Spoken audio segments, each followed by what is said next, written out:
ఆయన నియోజకవర్గం వరకు రోడ్లు పూర్తిగా బాగున్నాయి. ఆయన నియోజకవర్గంలో ఇదివరకటి రోజుల్లో 3 లక్షలు 4 లక్షలు ఉండేది చీనీ తోటలెట్టండి. ఇవాళ 2-3 కోట్లకి వాల్యూ పెరిగింది. అదంతా inner ring road, outer ring road, మంచి నీళ్ళు పోయించుకోవడం ఇట్లాంటి. కుప్పంలో చంద్రబాబు గారు వాటిట్లో ఒకప్పుడు అది పక్కా పల్లెటూరు, బాగా వెనుకబడిన ప్రాంతం. దాంతో పోల్చుకుంటే ఇప్పుడు రోడ్లు బడి ఉన్నాయి కొన్ని. అట్లాగే అక్కడ కొన్ని కట్టించారు. అంత మాత్రాన్ని అక్కడ అయిపోతుందా? అక్కడ పేదలందరూ ఒకసారి ధనవంతులు అయిపోతారా? పిఠాపురంలో ఆల్రెడీ రిచ్ ఉన్నారు ఎక్కువే. అక్కడ మిడిల్ క్లాసు అబో మిడిల్ క్లాస్ ఎక్కువ. ఇంకా దాంట్లో ఇప్పుడు అంత విచిత్రం ఏంటంటే అలాంటి చోట మల్టీ స్పెషాలిటీ హాస్పిటల్ లేదు, కట్టిస్తానంటున్నాడు. ఏం కట్టిస్తారు? ఇప్పటికీ ప్రైవేట్ హాస్పిటల్ ఉంటాయి నాకు తెలిసి. అది మల్టీ స్పెషాలిటీ ప్రైవేట్ హాస్పిటల్ ఉంటాయి.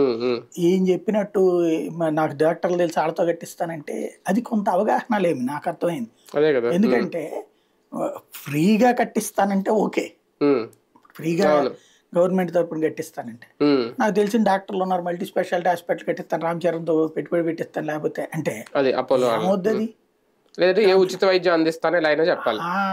ఉచిత వైద్యం అందిస్తాను, ఏ ఒక్కళ్ళకి మీకు ఆపరేషన్లకి బయటికి వెళ్ళక్కర్లా, నా అసెంబ్లీ నియోజకవర్గ పరిధిలో వాళ్ళందరికీ కూడా ఫ్రీగా చేయిస్తాను. అలా చేయించాలంటే ఆరోగ్యశ్రీకి అవుతున్న డబ్బులు ఎంతో కనుక్కున్నా నియోజకవర్గానికి, దానికి ఇంకో 10 రూపాయలు ఎక్కువ వేసుకుని ఇవ్వాలి కదా.